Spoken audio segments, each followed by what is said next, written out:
How's it going, guys? Welcome back. It's your game from Down Under. We're going to do a reaction video to This Day Project. I'm pretty sure that's what it's called. Yes.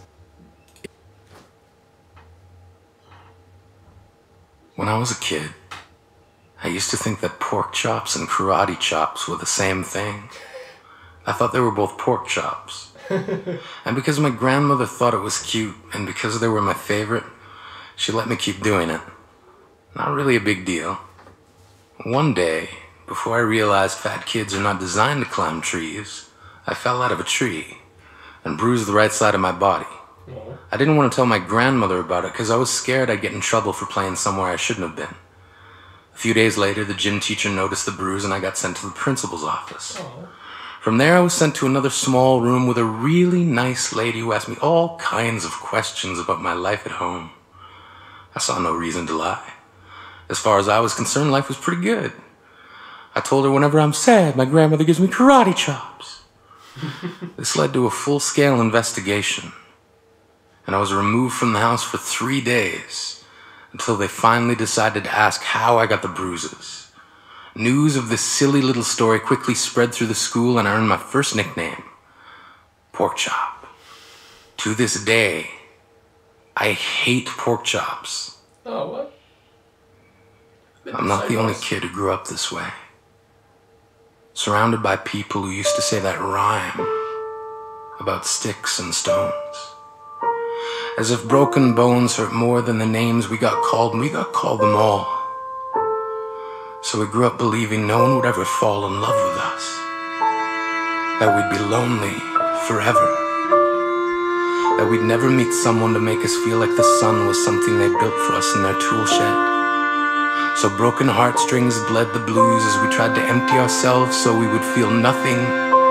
Don't tell me that hurts less than a broken bone.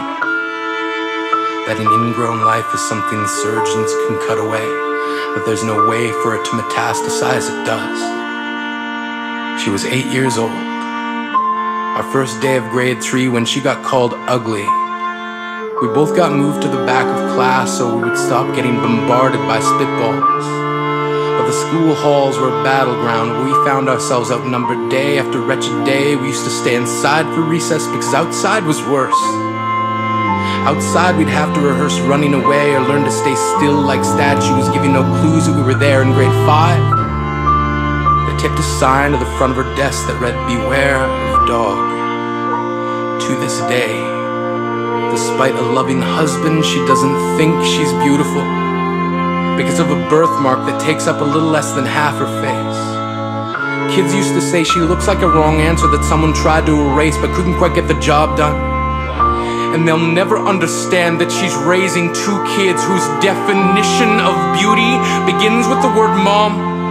Because they see her heart before they see her skin, because she's only ever always been amazing. He was a broken branch grafted onto a different family tree. Adopted. Not because his parents opted for a different destiny. He was 3 when it became a mixed drink of 1 part left alone and 2 parts tragedy. Started therapy in 8th grade. Had a personality made up of tests and pills. Lived like the uphills were mountains and the downhills were cliffs. 4/5 suicidal, a tidal wave of antidepressants, and an adolescence being called pauper. 1 part because of the pills, 99 parts because of the cruelty. He tried to kill himself in grade 10 when a kid who could still go home to mom and dad had the audacity to tell him, "Get over it." As if depression is something that can be remedied by any of the contents found in a first aid kit. To this day, he is a stick of TNT lit from both ends. Could describe to you in detail the way the sky bends in the moments before it's about to fall. And despite an army of friends who all call him an inspiration, he remains a conversation piece between people who can't understand. Sometimes being drug-free has less to do with addiction and more to do with sanity. We weren't the only kids who grew up this way. To this day, kids are still being called names. The classics were "Hey Stupid," "Hey Spaz." Seems like every school has an arsenal of names getting updated every year. And if a kid breaks in a school and no one around chooses to hear, do they make a sound? Or they're just background noise from a soundtrack stuck on repeat when people say things like kids can be cruel. Every school was a big top circus tent, and the pecking order went from acrobats to lion tamers, from clowns to carnies. All of these miles ahead of who we were freaks. Lobster clawed boys and bearded ladies, oddities juggling depression and loneliness, playing solitaire, spin the bottle, trying to kiss the wounded parts of ourselves and heal.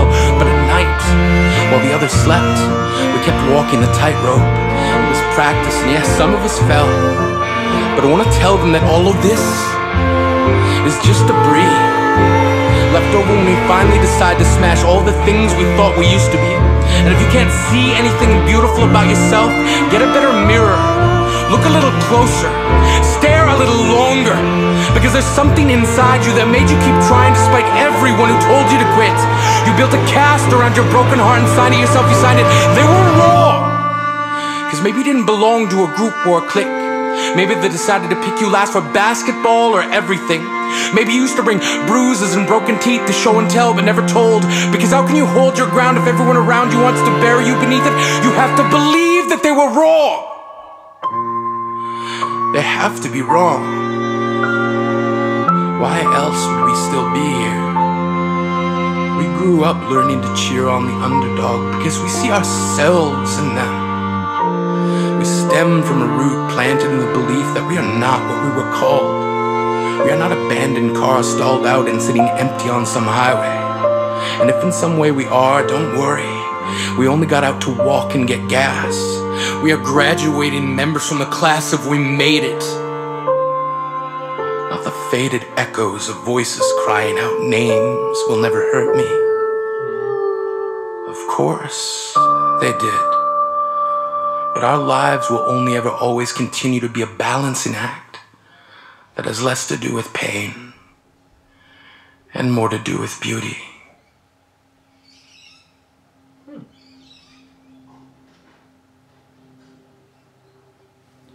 Wow, that was a very wonderful and touching video. Thanks to the guy that suggested it to me. And yeah, stay tuned for today because I'll have another reaction out. And yeah, this time it'll be uplifting, it'll be very energetic, you know? Like and subscribe, I'll see you later.